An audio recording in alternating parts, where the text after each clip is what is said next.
Hi, my name is Dr. Richard Mata, and I would like to demonstrate to you how I explain dengue fever in a patient, especially when the patient was newly admitted and is inside a hospital, and of course the patient is worried, the members of the family are worried.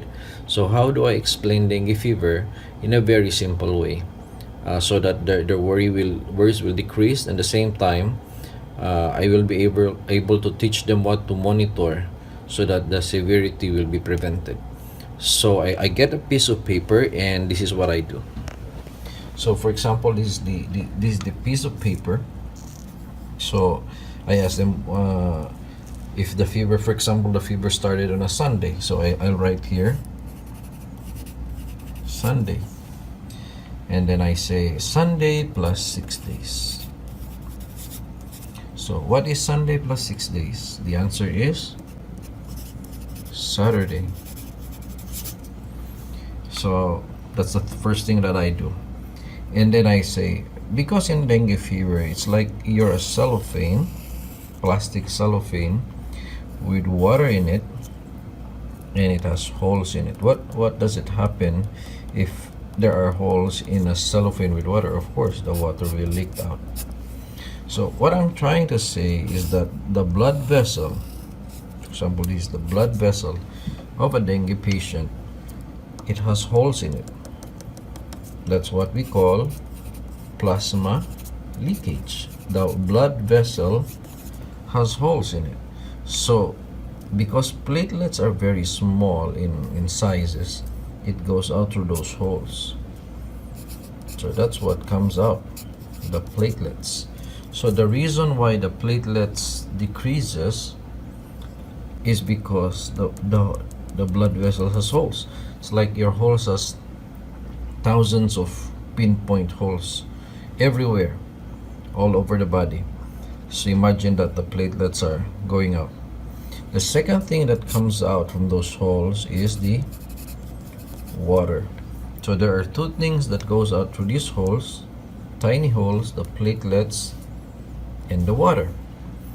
Now these holes here will just disappear by itself on a specific time. What time would that be? It will disappear on day 6, on the 6th day. So if the patient develops fever on a Sunday, the holes is estimated to disappear on a Saturday. So why 6 days? Well, it's the normal healing time of a patient. Say for example, you have a I have a wound like here on my face, and then you apply medicine, even the best medicine. You apply, for example, papaya leaves, if that's what you think. Do you think the wound will disappear tomorrow? Of course not. The next day, the wound will still be there. But after 6 days, we all know that the wound will just heal by itself. So that's the normal healing period. You cannot rush healing. There's a time for healing. So that's what the healing time needs. Number 2, the same way with a viral infection. Dengue is a virus. A virus comes in and usually stays around 6 to 7 days, and it goes out. So that's 2 reasons. Number 1 is the normal healing period, and at the same time, the time limit of a virus that stays in the body. Okay? So going back to the picture, if the Sunday started with a fever for 6 days, then by Saturday the holes will again decrease. That means if the platelet of the patient, for example, is 150, if it's not yet Saturday or the 6th day, naturally it will drop to 90, then the next day will be around 65, for example, then around 45, meaning the platelet really decreases every day until the 6th day, which is the Saturday. Then after the 6th day, it's gonna do a U-turn. It's gonna go up. So for example, 45, again it revises to 50, then goes to 60 gradually. That's the pattern of a platelet. in dengue. It only drops for 6 days, then it does a U-turn by the 6th day. Okay, so the problem actually is not the platelets. Why? Because the platelet will just go down and then will do a U-turn on the 6th day. That's the reason why there are many herbals or plants like papaya in our country, tawa-tawa, or many other herbals that they thought is the cure, but it's not really the cure, because it's really natural that the platelet will increase on the 6th day. So because they don't know that, they thought it was the herbals that they were giving that the one that increased, but it's a natural increase actually. The thing here is this: the water. If the platelet decreases every day, which is natural, until day 6, and the water decreases as well, which we call dehydration, because as we know, water goes out from the blood vessels. If the patient develops dehydration, that where is the danger, because dehydration will cause injury to your intestine, which will cause ulcer formation.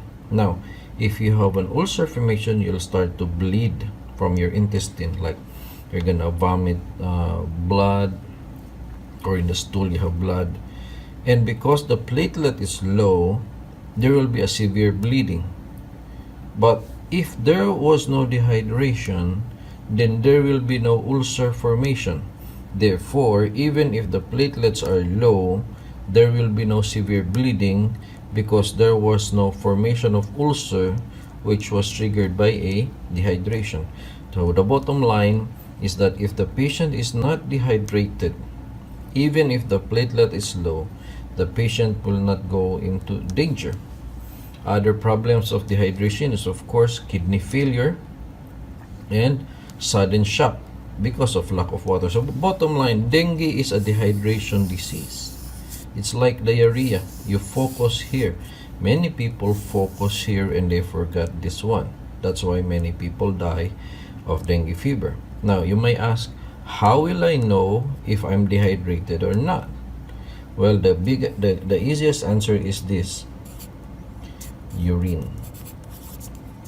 If you always urinate at least less than 4 hours with a clear urine, you're gonna survive dengue fever. So meaning, if you are hydrated properly, you will be urinating around 2 hours or even less, 3 hours. But if you're urinating 5 hours, 6 hours, there's a sign. I'm not saying that you're already dehydrated, but it is proper that should be ahead of it.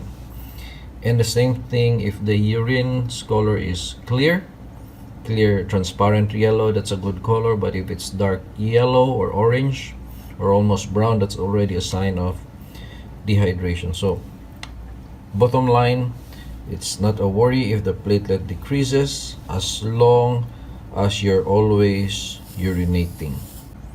So the same way in this picture, even if the cellophane leaks with water, if you can give enough water coming in more than the water coming out, you will achieve a balance. But if the water that comes out is lesser than the water that comes in, the level of water will go here until the cellophane collapses. So that is dangerous. So this is basically dengue management. Water goes in should be more than the water that goes out, which with a proof that the patient will always urinate. That's dengue fever management. Okay, with that, thank you very much.